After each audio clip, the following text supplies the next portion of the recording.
excited to chat and continue our sermon series where we're just going to be talking about the next commandment. The next commandment is do not offer or give false testimony. And so we've been talking about 10 Commandments, and I'm not going to lie, I've really loved it. And so much, I just want to give an asterisk. So much of me wants to gather y'all down or me go down there. But I want to honor the people that are going to either they're watching this now or going to watch this in the future. So I want to honor them and stay up here because I already process thought about even getting down there. And at that point, all you'll see is darkness here and a bunch of light over there. And so that's the only reason I'm not going down there with you. But I do want to. So I've been really excited and just enjoying the idea of the 10 Commandments. If I'm being honest, before this time that we've spent in the 10 Commandments, I probably had really similar thoughts that you did. Thoughts that we have not necessarily contradicted, but definitely expounded upon over the past 8 weeks now, where these things have felt so incredibly cultural and so incredibly like they're kind of just this thing that we argue about politically. They've been politicized in general, and so they're this thing that stands alone, almost apart from Christianity, as this sort of like religious or political argument tool. And yet, once we start to explore them and we gain a vision that they're offering us, it's this vision of who God is and what that means to us and how powerfully that should speak to us and how it shapes the lives of those who call him their God and call him their Savior. That's powerful and it's beautiful, and I've really enjoyed it. And to be quite honest, I'm almost sad that it's coming toward an end now because we are at numero nueve. We're at the 9th one, and we're kind of barreling down into the final weeks here. But this last one, not to bear false witness, is I think it's powerful, and I think it's beautiful. And it extends off of last week, which is do not steal. And this idea of stealing, that kind of gets extended over the course of the last couple of commandments. And so last week was do not steal, but this week is do not bear false testimony. And it kind of starts to show this sort of how they're all interconnected from here on out. And so that's what we're going to do. I want us to go ahead and go in and read it, but I want to give you kind of like an idea to hold on to for the rest of the time. And it's going to be the kind of general big point idea, which is that this is a powerful invitation to see the world as God does. That's what's going on here. In a simple idea of like, hey, don't offer false testimonies. It is a real invitation to see the world the way God does. So let's go ahead and read the verse, and then we'll jump into it. Exodus 20:16. Y'all want to read it with me? Y'all want to say it together? Yeah, let's say it together. Let's get you involved early on. Come on. There's only a few of us. That means you got to really give it your all here. All right. 1, 2, 3. Do not give false testimony against your neighbor. Yeah, don't give false testimony against your neighbor. Now, here's the thing. I'm going to get to the subject or the idea of justice, which I think this points to. However, there's a couple of points that I really want to get out there before we get there that I think are important for us to navigate. The first one is that this verse absolutely extends to something like the idea of gossiping. This verse absolutely extends to the idea of gossiping. Gossiping being something that undercuts someone's reputation and kind of casts them in a bad light, particularly in a way that's not true, and it casts a negative light on them. Now, I really quick with that want to offer some caveats that I think are really important in our day and in our age and in our lives. The first one and most particular, and I think the biggest one regarding gossip is this, that sharing truth about your life is not gossiping. Sharing truth about your life isn't gossiping. When something is troubling you, when you're having issues in a relationship, maybe it's with a roommate, maybe it's with a spouse, maybe it's with a friend, maybe it's with a coworker, picking the appropriate channels where you should share those things and sharing what's happening, that's not gossip. I've seen people be in extraordinarily difficult situations, extremely challenging situations, and they feel rather imprisoned by those situations because the person they're having issues with, again, no matter what the relationship context is, has told them that if they share it, they will be gossiping. If they share it, they're doing something wrong. If they share it, they're violating that relationship in some way. And they paint it as though the issue is a gossip or an honor conversation. And then we end up, those of us that have found ourselves in a situation, imprisoned in a difficult situation, feeling like we can't share what's happening. That's not gossip. Right? That's not gossip, friend. Randomly bringing up someone's name and trying to make them seem kind of insufficient so we can make ourselves seem more competent, to make ourselves seem stronger, make ourselves seem smarter, right? That's gossiping. Trying to make yourself look better through making someone else look worse, that's gossiping, right? That's kind of expounding on what we talked about last week, where you're really stealing someone's admiration, this time not by trying to make yourself look bigger, but you're trying to steal someone's admiration by trying to make someone else look smaller, right? And this is what this idea is speaking to. This idea that, man, that's troubling. Don't steal from someone by trying to steal people's admiration, steal people's approval, steal people's affection by undercutting other people that you're scared will gain that same affirmation, especially when it doesn't have anything to do with you. Meaning like the affirmation that someone else gets and the affirmation that you get oftentimes they're not against each other. Sometimes they are, and those are difficult and challenging situations, but oftentimes they're not. And so that's the idea, but that idea, they're two sides of the same coin, whether we're trying to make ourselves look bigger through puffing ourselves up or making ourselves look bigger by cutting someone else down. This commandment extends to that type of gossiping with the caveat that we are not to be imprisoned by this as a threat of gossip, but when we pick the right channels, share it with someone we trust, share it with a pastor or close friend, and you share the things that are going on in your life relationally, that's okay. That's important. The second thing that I want to point out before we get to the conversation about justice is this also tells us how powerful our speech is, okay? That it has the ability to hurt others and to bless others. And I don't mean manifesting things, like if you're like, oh, I hope they get in trouble soon, and it's like, that just saying that over and over again is going to somehow make them in trouble. I'm not saying that. Rather, what I am saying is that we can offer life or lies through our words. We can offer life or we can offer lies. We can offer life to someone who needs to be encouraged by encouraging them. We can let them know what we see in them. We can let them know that we believe in them, that we're behind them, that we're here to offer support to them, right? We can also offer life to someone who needs to be corrected by correcting them, by offering the reality that there's something not right here, and calmly and patiently and mercifully. I'm not saying that you remove all those characteristics during correction, but rather we can correct in a godly way to try and see someone who has strayed away from God's ways and God's character be brought back to life through the correction of saying, hey, the direction you're going, the way you're conducting yourself, how you're living, it's not okay. You can bring life like that. But the thing is, you can also offer lies. You can offer lies when you correct someone that actually needs to be encouraged. And the thing is, we don't oftentimes think about that, but how powerful is it in moments when we lie to those that are hurting by telling them simple but unfair things like God never gives you more than you can handle. I want to lovingly tell you that's a lie. God oftentimes gives you things that you can't handle.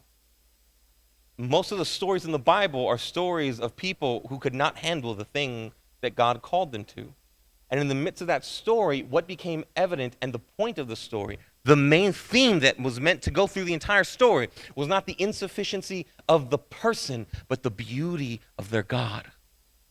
So maybe in our lives, maybe in your life, maybe in the life of the person who's struggling, the life of the person that's hurting, maybe we're not meant to go and offer them what amounts to a lie and try to pep them up by saying God never offers you or gives you anything that's too much for you to handle. You can handle it. One, it's a lie about who God is. It's a lie about their circumstances. And though we don't even realize it, it's an indictment about their strength. We give them a sort of bar that says, here's how strong you should be. God sees you as this strong, and you're not living up to that. You're weak. It's the implicit thing that we're saying. So these simple lies, they seem simple, but they actually can hurt people by offering platitudes that don't help, that aren't loving, by correcting people that need a loving touch instead of a corrective push. But we can also very much so lie by offering encouragement to those that do desperately need correction. Some of us get lost in this world where we see the character of Christ as only mercy, as only grace, as only affection, as only affirmation. And then we end up losing the ability to offer life to someone who, again, needs correction. That's what we said. Because we think that we're helping them by not correcting them, when we're enabling them. Right? Our job is to align ourselves with the full counsel of God. That means this idea of understanding what God desires for the world, what gives him pleasure and what makes him angry. And then we have to try and hold those things in tension. That's our job. In relationships, that's still our job. It's our job when it's our lives, when we realize, man, there's things that do make God angry, there's things that do make God disappointed, things that he does not want for his creation, and he doesn't want for my life, and there's things that he does. And I'm trying to walk and live that out the best that I can. And in relationships, we're meant to do that same thing. We're holding those things in tension. We're not all one or all the other. Yes, be merciful, but don't sacrifice justice, right? Yes, be patient, but don't enable injustice. Be humble, but don't remain silent. That's the weird tension that we're meant to walk out. And it's hard because comfort tells us if I have a conflict, I'm either going to fight or I'm going to run, or I think the other one is like you freeze like a deer, right? But I'm not familiar with that one. I'll let you know right now, I'm all in the action zone. I'm ready to confront every little thing that happens. And it's comfortable for us oftentimes to give ourselves to one of these things. And to say being fully in one of these things is where I feel comfortable. I want to confront someone and I want to let them have it. Or I want to sit in the back seat and kind of say, oh, I'll kind of just observe while things are happening. I won't say much, but yeah, everything's fine. When in reality, when we hold them in tension and we recognize that I'm to conduct myself in mercy, I'm to conduct myself with care, but I'm also to instruct and to try and bring things to be as whole and as beautiful as they can be. Right? That's the calling. When we're living that calling out, I think beautiful and powerful things can happen. I oftentimes in my own personal life will try to remind myself with the words, speak truth in love while speaking truth to power. This idea that I can express frustration, I can express disappointment while still retaining mercy and love. This idea is extremely hard, and it takes seeking God's guidance and the help of his Spirit, seeking men and women of God that can give us wisdom. But when we walk this tension out, it's powerful. Now, to the third idea. And this is what I want to spend the rest of the morning talking about. And that is specifically the idea of justice. This is about our hearts having a vision of justice that comes from God.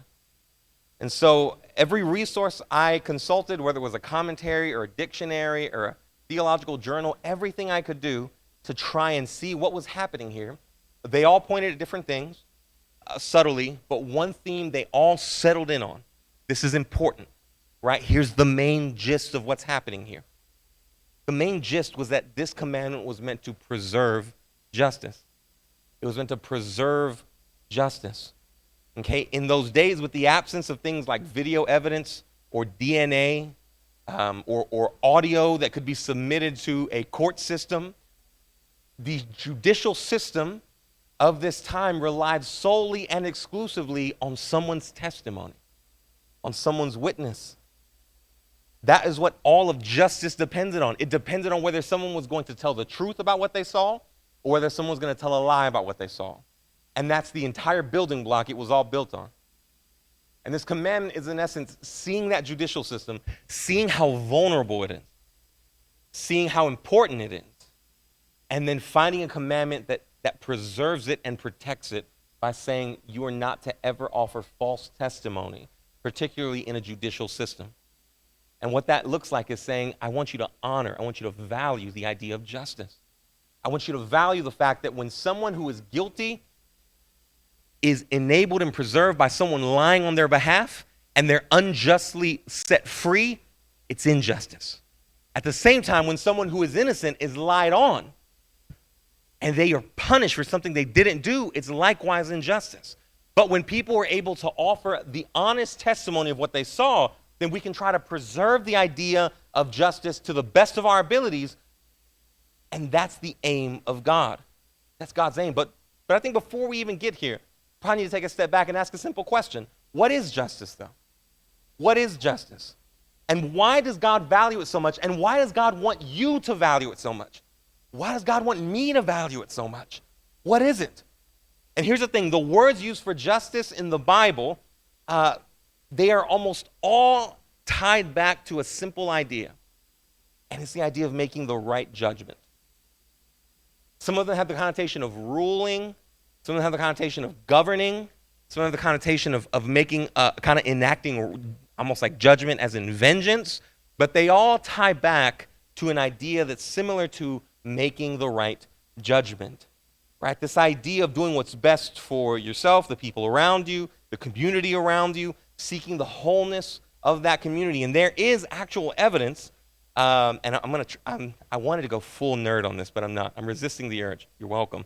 That this idea in the Bible's ancient language of Hebrew was also closely related to the idea of shalom, or the idea of making something whole. So this idea of justice was related to the idea of making something whole, or making something right.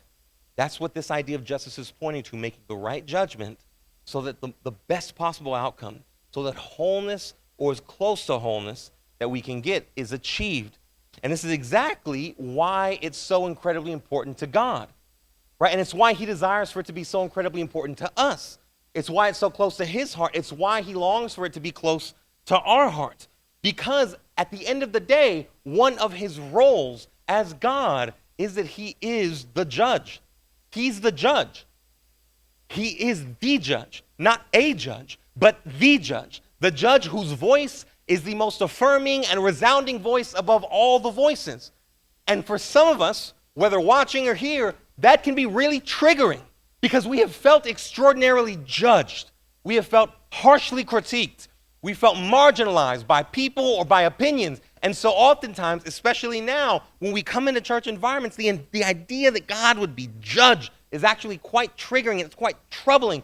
And yet, it's not something we need to be triggered by because God as judge is not a bad judge. But he's not a crooked judge, right? He's not a prejudiced judge. He's a good judge. The Bible calls him a righteous judge.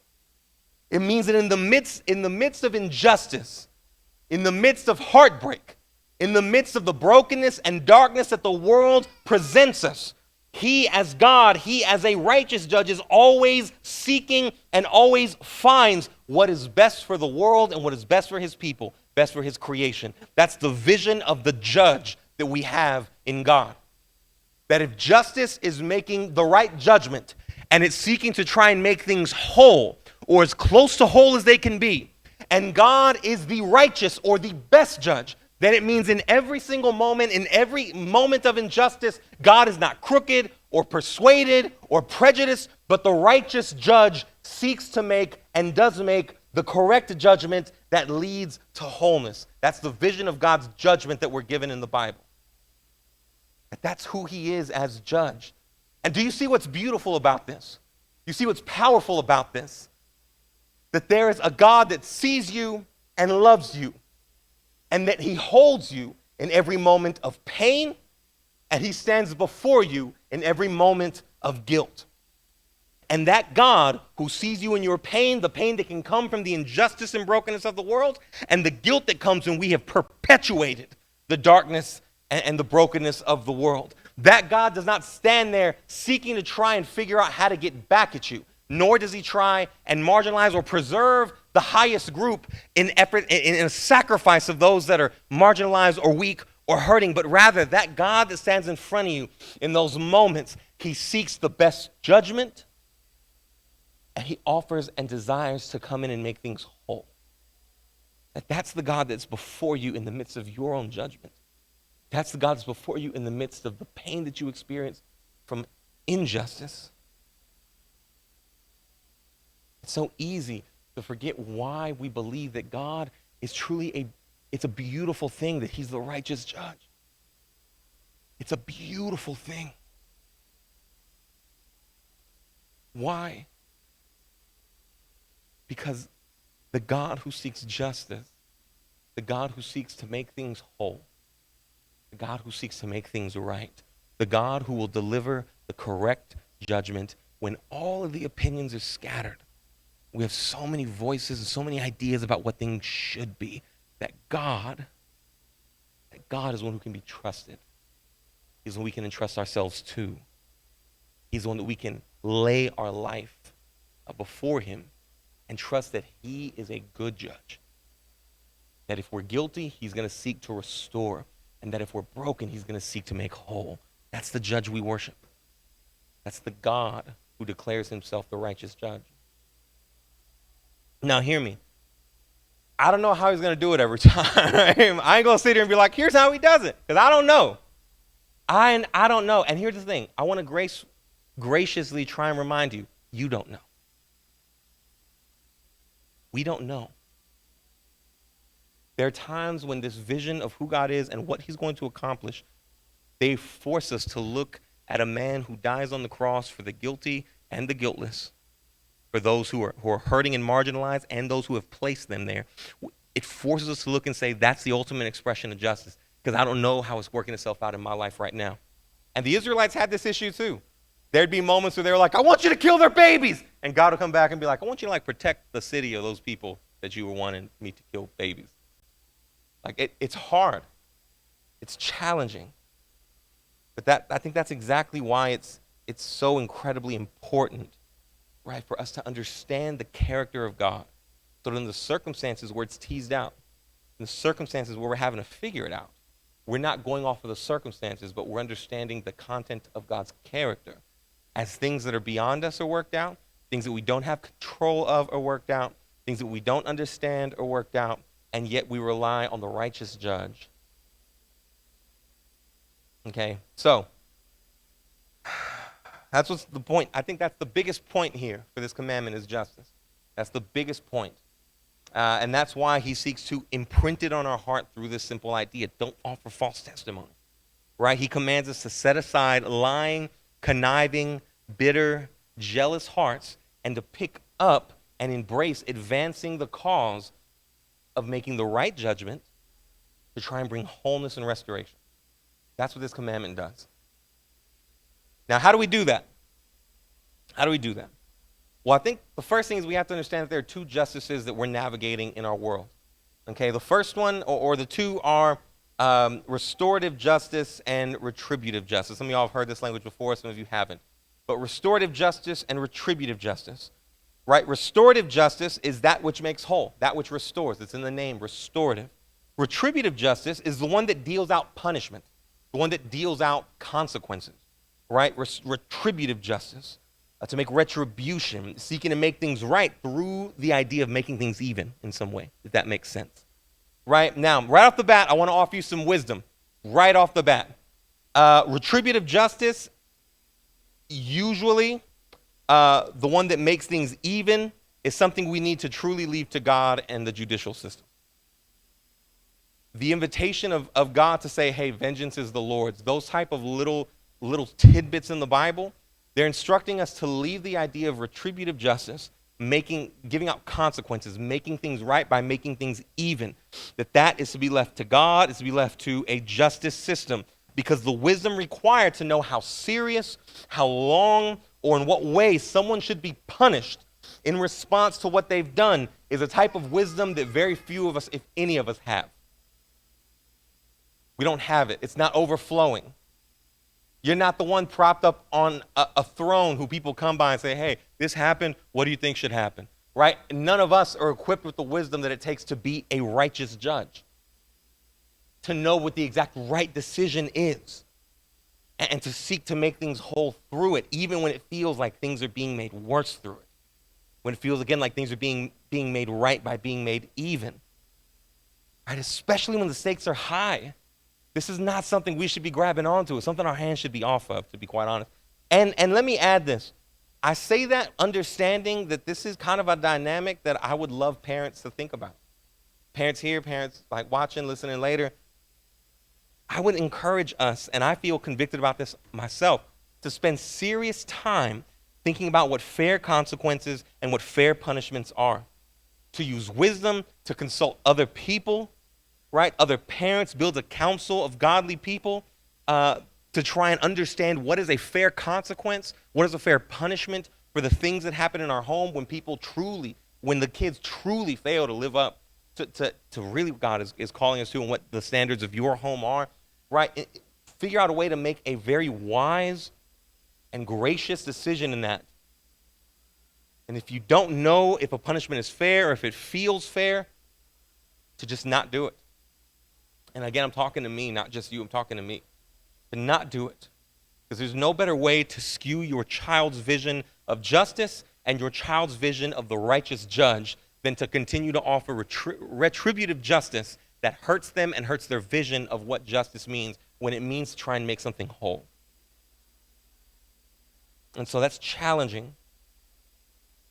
So we offer this justice to something greater than ourselves, right? It's out of our real scope of our wisdom. We don't really have the wherewithal to know the right decision to be made, so we offer that up. But here's the thing. This does mean that when we ourselves notice or take notice that earthly justice systems have failed, it should concern us as well.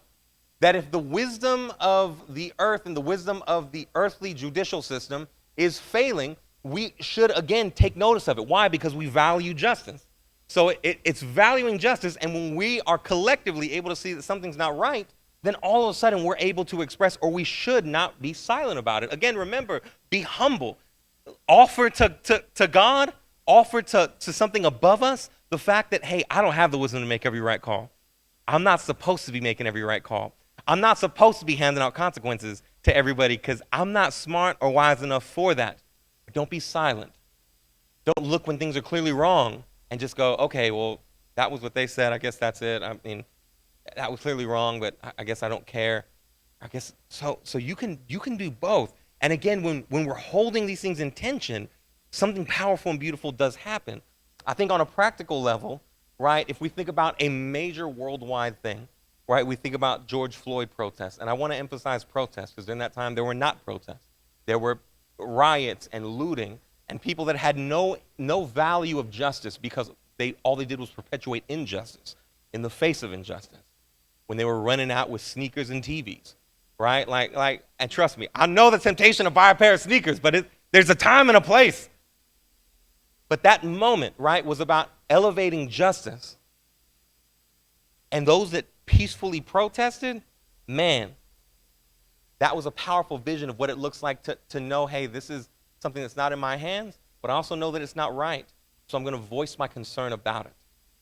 I think on a local level, if we want to kind of be more local, on a kind of more personal and local note, the pattern of DPS involvement in Austin, bit of a concerning thing. The majority of the distribution of DPS has been in Latino neighborhoods. And so that automatically means the majority of people they have stopped have been Latino and black. And that's not quite fair. It's not quite right. It doesn't feel just. It seems unjust. It feels like injustice when you see what's happening there and you see what kind of that justice is being distributed not fairly, not to make something whole, but it feels rather unfairly skewed. And so we're called to care enough to voice disapproval of it and to seek systemic change in seeing the change in these things that we disapprove of. Right? We're meant to take those steps to understand what we're voting for and why we're voting and actually do it. And taking those steps to try and see change happen. Now, this thing is, that's retributive justice. The form of justice that is often in our hands, though, is restorative justice. That is in our hands. This is the idea that we are going to try and make things whole or make things right around us. This is an idea that what we see missing, we want to fill it in, if that makes sense. What we see missing, we want to fill it in. A great practical example of this, I think, is our family advocacy ministry that we're going to start. By the way, that's the new name of our family support ministry. I've been working on it, and family support ministry didn't have a certain ring to it. And so I came up with family advocacy, but then there was another word in there. And I sent the organizational document of that kind of has all the details of what we're doing to a couple of people. And the first thing I got back was like, that last word's weird. And ministry was the word that was encouraged to be put there. And so family advocacy ministry, FAM acronymed, I thought that was cute. So I decided that was great. But here's the thing. For that particular ministry, a great example of this. Why? Because it's seeking the idea, and this is in our document, in our paperwork, it's seeking the idea of family wholeness through spiritual, social, and economic wholeness. right? This idea that we're subsidizing counseling costs for families that are involved, trying to equip them with some professional skills, connecting them with resources across town. And the goal of that ministry is to connect them with enough things where what's missing is being filled in and what's broken is being made whole, right? Not making things even with anyone else, not trying to compare what we have here to what they have in Westlake or whatever the case is, but rather just seeing what's missing and trying to make wholeness out of it, right? Making things whole in a specific situation or a specific purpose. I believe this is the one we're called to more, this idea of restorative justice, filling in what is missing. And yet here's the thing. As I was writing this, as I was thinking about this, I recognize that this is the one we feel far less equipped to do. It's funny. It really is. While I was typing this out, while I was thinking about this, I realized that this is the one it actually seems we're called to. And it's retributive justice that it seems we're supposed to take our hands off of and leave to God. And yet in our practical inclinations, in our practical desires, in our day-to-day life, it's the exact opposite that takes place. It's the exact opposite that happens. Because we can, depending on who you are, and there's various degrees to this, but we all like the idea of letting someone have it and giving them a piece of what's on our mind. We love that. Some of us have been sitting in traffic and like, oh, if I could punch that person in the face right now. Or better yet, that deep desire to be like, that person cut me off, so I want to go around this person, drive a little bit faster, and cut them off back, right? Like that feeling that just rages up inside of us that wants to take retributive justice and say, I want to make things right by making things even. Right? That's the one we feel most equipped to do. That's the one we tend to grab onto most often. And yet, it's actually the other side that we're called to give. It's kind of like these ideas swirl around in our mind, and we feel really confident doing that. We have to hold ourselves back because we feel assured in what we're doing. And yet, right, what about seeing someone go from insecure to secure? What about seeing someone go from broken to healed? Right? What about seeing someone that feels unloved start to feel the beautiful embrace of what it means to be loved? What's funny is that when we see that one in front of us, we often go, that's too much for me. But I can make things right by making things even. But I think the biblical vision of justice is that we would actually leave this one to God and give ourselves to this one. Give ourselves to seeing people made whole and finding what's missing and trying to bring it into the picture. Why? Right? Why is this the actual issue, though? Why is it that we feel so incredibly comfortable, right, just absolutely hammering away at somebody? I feel comfortable being like, hey, you didn't give me the right order. And you're being kind of rude, too, right? Like, why is it that we feel so confident in this one, but this one feels so scary? This one feels so foreign. We oftentimes feel so ill-equipped for this.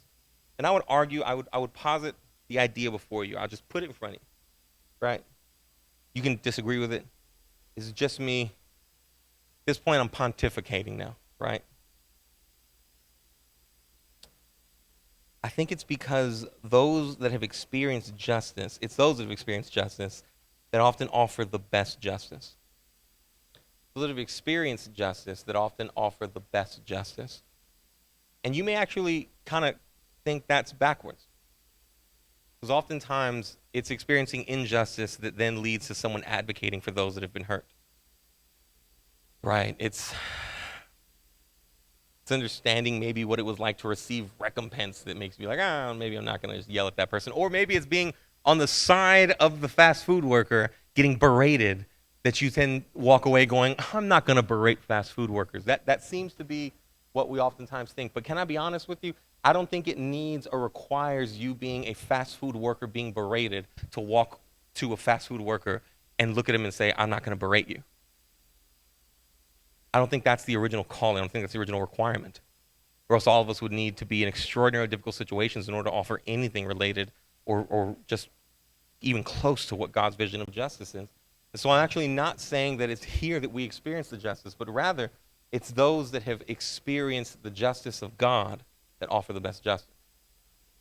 It's those that experience the best justice, the right judge who's seeking the best judgment to make things whole, right, that actually offer the best justice. Because here's the thing, the guilty, when we walk to God and we try and retain our pride, we try and save face, we never know what it's like to be fully seen, to be fully known, and to be fully loved all at the same time. Right? When we know what it's like to be guilty but to be still loved, to be fully seen but to be still cared for, right? That's when we're able to look at a guilty person, relate to what they're experiencing, and offer a compassion to them that we won't have on our own. But when we don't ever come to God with the fullness of our guilt, when we don't ever experience the righteous judge looking and saying, because I want to make things whole, I'll die on a cross for the guilty so that the guilty can be made innocent, right? When we never do that, we just walk around believing that we're never wrong. We walk around never taking responsibility for what's actually going on in our lives.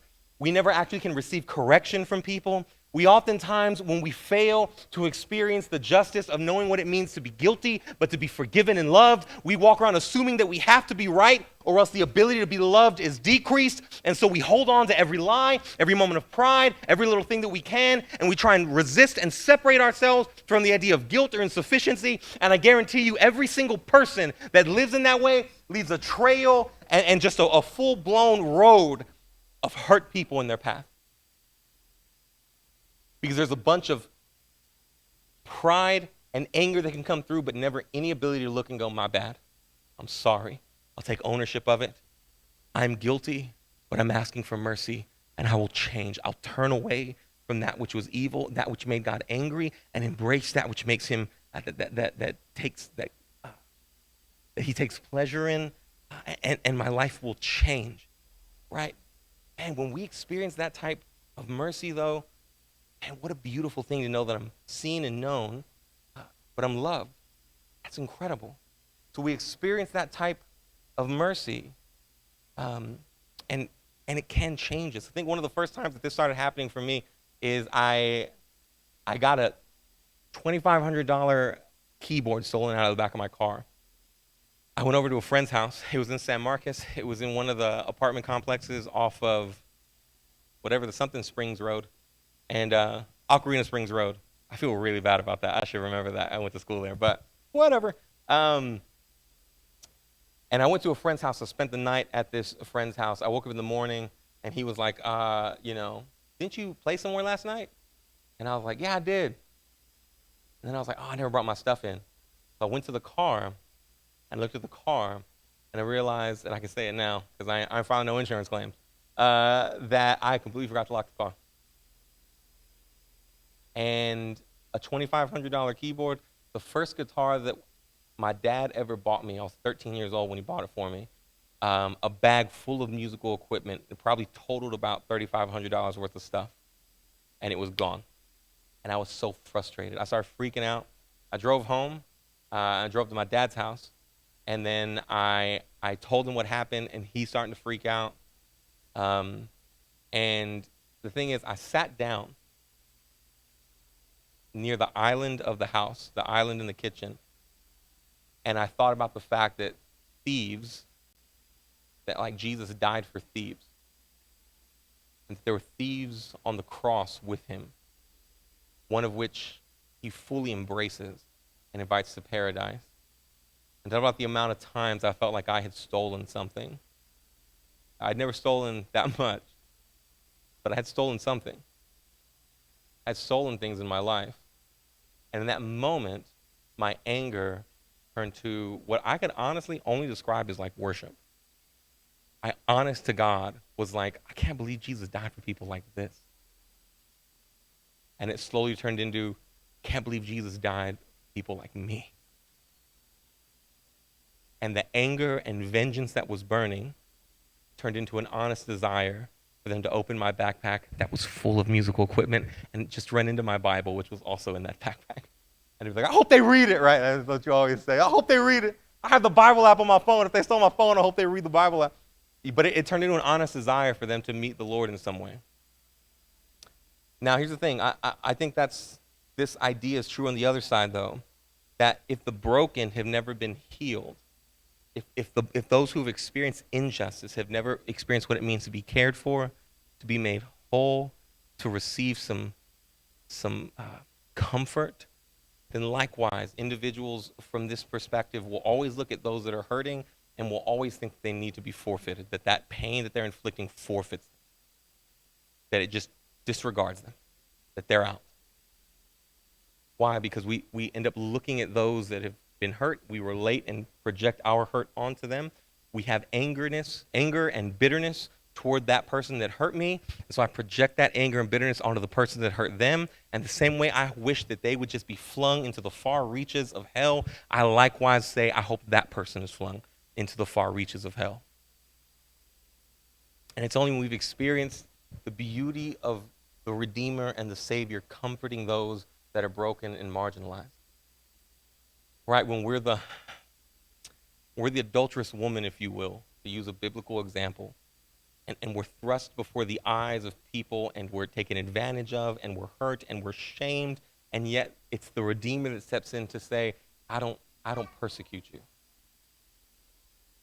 Right, it's when we're the sinners that Jesus sits with, and not the righteous that watch him sitting. It's when we've been cared for by the mercy and love and compassion of the Savior that we're able to start to learn his heart and be comforted by his heart. That's the only way we're able to then advocate for other people, but look at those that are guilty and not just write them off. It's those that I think that are encountering the heart of God here. It can actually start to offer the best justice, the best vision of justice. And that ultimately, that vision is provided through the person of Jesus. I'm not trying to be corny, but I'm being honest. There's a reason that my heart, when my stuff was stolen, went to the idea that Jesus died among thieves and he died for thieves. Because it was beginning to dawn on me then, but I think I've anchored into it much more now, that Jesus died for the guilty and he died for the hurting. That the strong became weak so that the weak could become strong. And the innocent became guilty so that the guilty could become innocent. That both those things are true. That they're held in tension at the cross. That, like we said earlier, the perplexing idea that we could be humble but not silent, that we could be compassionate but not sacrifice justice is alive at the cross when the King who is strong becomes weak and embraces those that are weak and provides a refuge and a safety for those that are weak, and yet the innocent becomes guilty so that he could do the same thing for the guilty. That the oppressed and the oppressor are both found at the feet of Jesus is the beautiful theme and the truly, I think, the pinnacle of love and justice that's found when the King goes to the cross. That the oppressed and the oppressor find their home at the mercy, grace, love, and power of King Jesus at the cross, reconciling everything to himself and again, making the right judgment to make things whole. Seeking justice.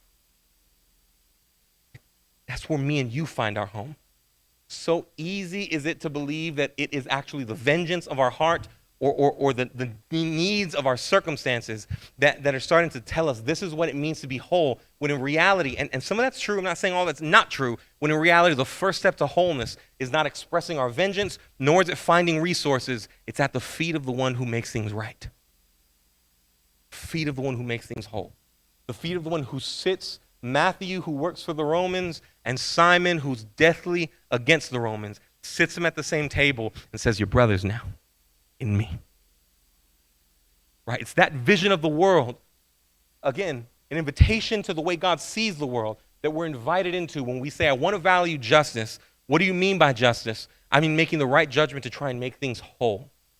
That's our goal. That's my goal. As we begin to experience life when God is making us whole, when God is navigating through what we're going through, when we're actually bringing our hearts and our lives to the feet of Jesus, and we're inviting the Spirit of God, because I love things like counseling. I advocate for, y'all hear me talk about it dang near every week. At the same time, I think the Spirit of God has an active part in counseling, and I also think the Spirit of God don't need counseling. I think the Spirit of God can just do what he wants to.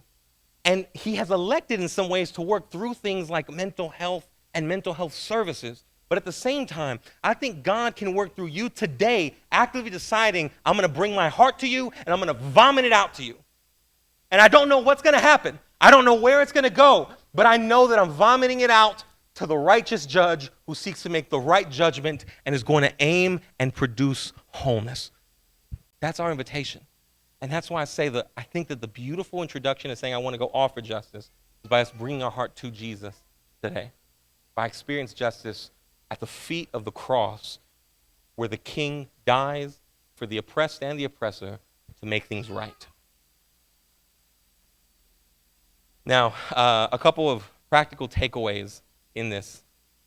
The first one is take responsibility. Take responsibility. What does that mean? I think it means a lot of things to different people. Some of us need to be encouraged. Take responsibility for the fact that, man, your heart's hurting. You need encouragement. Find encouraging people. Again, find the channels that you need to share that and share it. At the same time, take responsibility for what you're doing wrong. Repent. Turn away. Make restitution. Make sure you're not going to do it again. Right? Like, take responsibility for where you're at. Understand that that's a crucial step in order to offer it to God, is you first got to pick it up. And so take responsibility. The second thing, particularly regarding the idea of justice, is this: do what you can, not everything. I think one of the things that scares us from the idea of actually doing something that produces justice is that we feel like we can't do everything. And can I be honest with you? You're not supposed to do everything. You just got to do your part. Your part could be as simple as giving out a granola bar to a homeless man or homeless woman when you're driving home today. Your part could be actively working in like our family advocacy ministry. Your part could be helping out in some other way. Your part could be leading a whole nonprofit that makes change. I don't know what your part is, but you don't need to do everything. You just need to do your part. And I think a lot of y'all would advocate, watching and here, that you've taken that step in a lot of ways. You're at this church, I think, in large part because we value this idea that I'm standing up here talking about it for 40 minutes. That we value justice. You surely ain't here because of the convenience. You surely here because of the vast production level. That's not why you're here. Right? Maybe you're here because you love some people and because you feel love, but at the same time, that's putting you in the game of something like justice. And so I think you've taken that step. But do what you can. It's not everything. I'm gonna go ahead and just use the one example that I had that I want to give here. Jessica's daughter Aliana was at our house a couple weeks ago, maybe a week ago. I can't remember now. I was watering the garden outside. You know I like the garden. She walked outside and she came to a baby oak tree we have in the back. Got to be this big. And we planted some other bigger trees, and then we have a big oak tree in the front. And she came out and looked at the baby tree, and her first reaction was, "What happened to your tree?" Because it's a baby. It's not big. It's not a fat trunk. It's just a little twig with a couple of leaves coming off, and that's it. And I had the opportunity to kind of mention to her, well, it's a baby. And at the end of each branch, there's like this little node. And this little node is new leaves that are coming out. And as each one of those nodes tends to bloom, the tree gets bigger, the tree gets taller. But it has to get watered, it has to receive sunshine, and eventually, in time, all those nodes working at the same time will produce a full tree, a big tree. But it's going to take time, and it's going to take each node doing their part. Now, I said that to you more eloquently than I said it to her. I ain't going to lie to you. I wasn't out there having an incredible Dr. Dr. Seuss moment, but I did think about that as relation to this. Do your part. Be the node. You don't need to do everything. Just text somebody and say, "I love you." Text somebody and say, "Hey, do you need anything?" Ask, "How's that work situation going?" Ask, "Can I help out in some way?" Invite someone to church. Give someone some food on the street. Send someone a $20 gift card that you know is going through a hard time.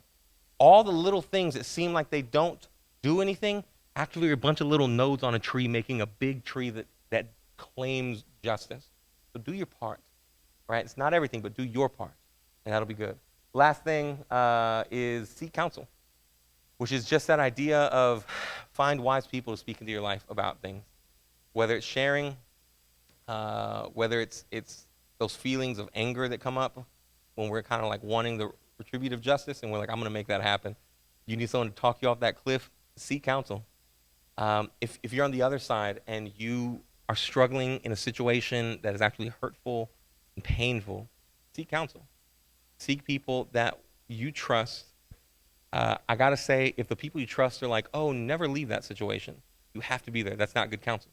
But no, regardless, seek counsel of people that are going to be able to give you wisdom, that are advocating, again, for the best choice, the right judgment that brings wholeness. Okay? So, a prayer is that this can give us a vision of justice that is applicable to us, an invitation to see the world differently, an invitation to see our lives differently.